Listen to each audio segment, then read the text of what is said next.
Hey folks, Doc here. Well, I'm going to try it again. I refuse to be defeated by an object. So I'm going to take my handy dandy surplus gear and a can of pink salmon, wild Alaska salmon from the US of A. And I am going to try get in there. I'm going to try to do what I couldn't do before, which was, let's see here. Now, if I'm not mistaken, the way you actually do this is to rock it back and forth.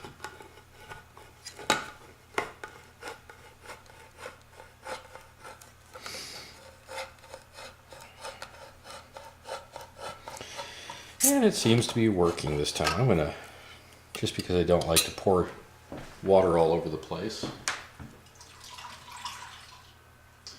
I'm gonna pour a little bit of that out of there.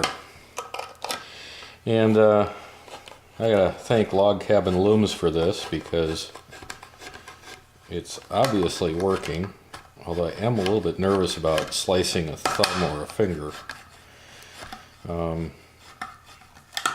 I have done stupid things to myself before involving tin cans, and it's never pleasant. But I have to admit, this is work. I'll keep my finger on top of that so it can't come popping up at me. This is working out a whole lot better than the method I was using, which was reasonably catastrophic and for me, and obviously pretty humorous for several of you.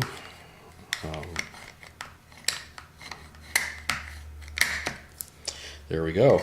It's off. Cool. Well, what we're going to make today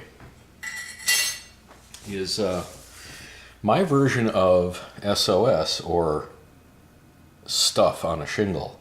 In this case, salmon on a shingle. And it's going to be a special little deal. Although I have to admit, if I hadn't thrown out my last green onion, this would be a whole lot better. But I'm going to just work with what I have in my refrigerator, which right now is sadly lacking. So, wow, boy, the light came on nice and bright. We'll see you back in just a few minutes. Hey folks, welcome back. Oh, what we got going on here now, we've got a pot, hopefully soon to be getting warmed up there.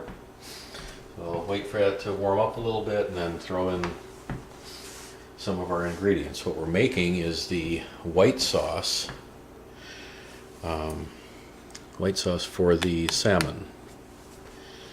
We'll center that a little bit better, I hope, and you'll be able to see better that way. And instead of using toast today, I'm going to do something a little bit different. It's not different, but it's probably not the normal. So let's get that butter melted down, and then we'll get to making our white sauce, which is not, I don't know if this would be considered a true white sauce or not, but I'm making it the way I'm making it because I want to make it that way. Excuse me. Butter was quite cold. I should have let it come to room temperature, but there we go. That's looking good. Turn the temperature down a bit. Don't want the butter to burn. And then for our first addition of items, we're going to put in some onion and a bit of garlic. And we don't want that to brown. Definitely do not want this stuff to brown. You just want it to sweat. So I may need to take this off of the heat at some point. Because really all we want to do is soften down the garlic and the onion. Cook to translucent. And that should be more than sufficient for what we want. If it starts to get color, it's gone a bit too far. We don't want that to happen. And we'll just let that give that a little bit of time to cook down.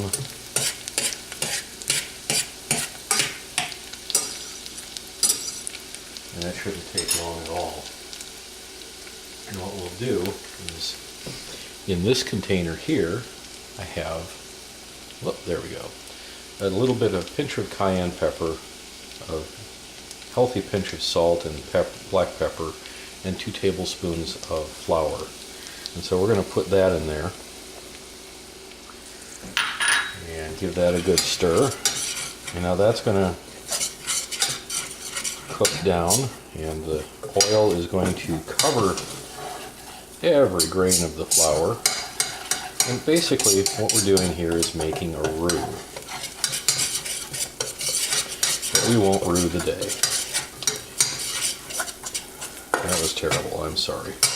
Okay, now I'm going to take that off the heat briefly because I don't want it to burn.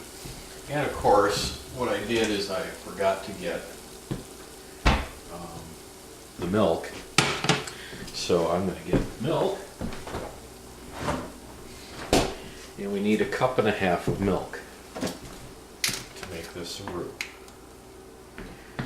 And let's see, we don't have the heat on there yet, so I can safely put that there. And I want 1.5 cups.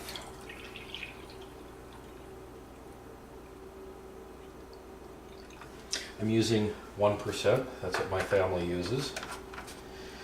You could use whole milk and make this even better. Because honestly, can you go wrong with whole milk? I think not.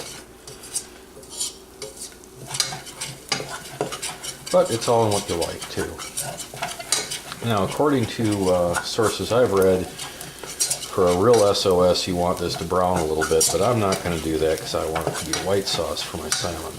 It's already got enough color, and I will just add in this milk. Now, at this point, we'll take out our handy dandy whisk because we really don't want lumps. And we'll whisk. I probably could have added this milk pre-warmed, and it might have, well, it would certainly thicken a lot faster, and there would be fewer chances of having lumps. But it looks like this is stirring.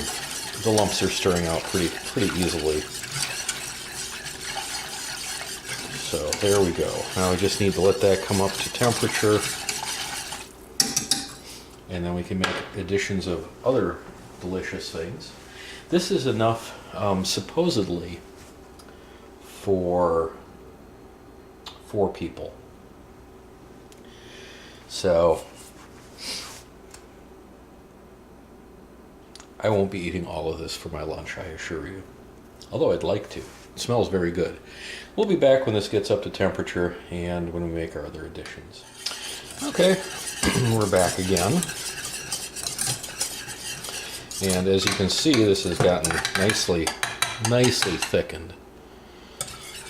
And what I'm going to do now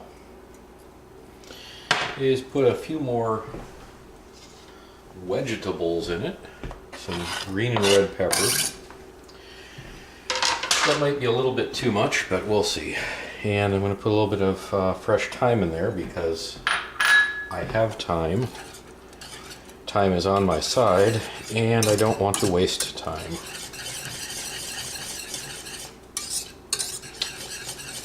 I can't believe I've said those things. Anyway, and really, all that's left now, other than to let that cook a little bit and soften up those vegetables, is to put in the salmon. And I'm going to just first get rid of most of the water that's in there, because that would not do well. And then I'll just break this up a little bit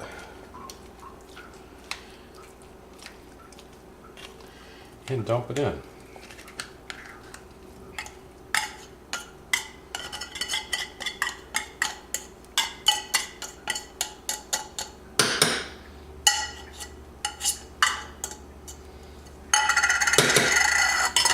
Pardon the arm.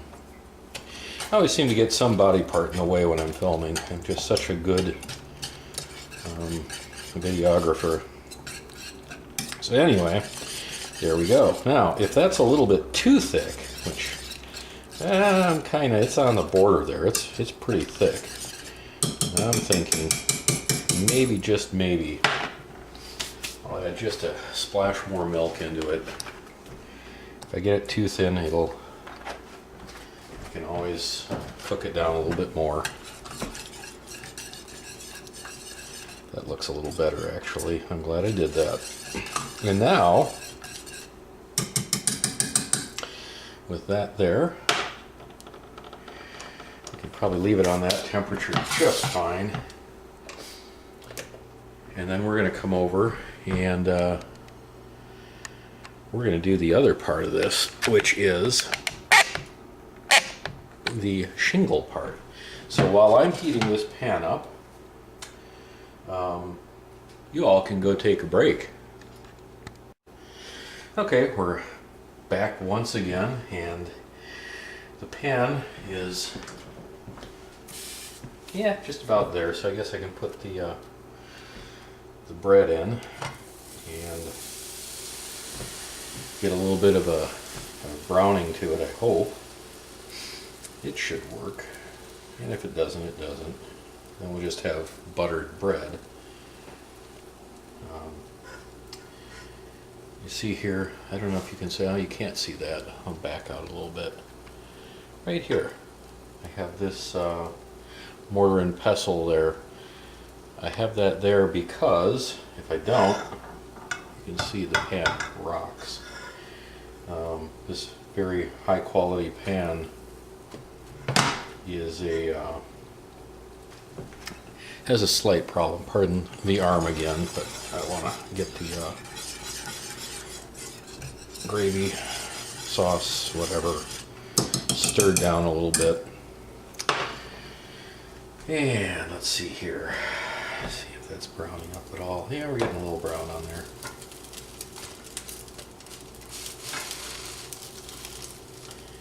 And it should be ready very shortly, and I'll show you the final finished product. Well, that looks delicious. Now we'll see how the salmon has fared.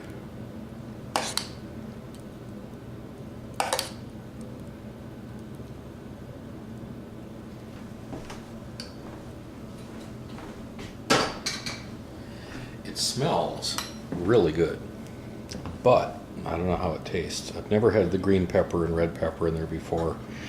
If you're not a fan of those particular flavors, I would still stay well away from that.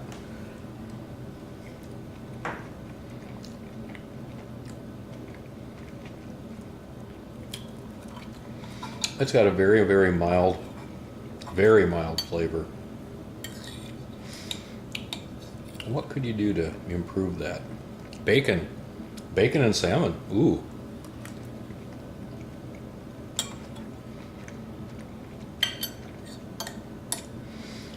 Well, there you go. That is a good, easy meal. The green and red peppers don't really trip my trigger on that too much. They're okay. It makes it look a little more interesting. It gives that nice color to it. Otherwise it'd be very bland looking. And actually the flavor, it is kind of bland. A little more salt might have perked it up a bit. I can't think of anything you'd really, maybe a little bit more cayenne pepper. There's really not much heat to this. But it's good, it's simple, and it's fairly fast, really. Hope you enjoyed that, and I hope in your eyes I've redeemed myself with that stupid stinking can opener. Have a great day.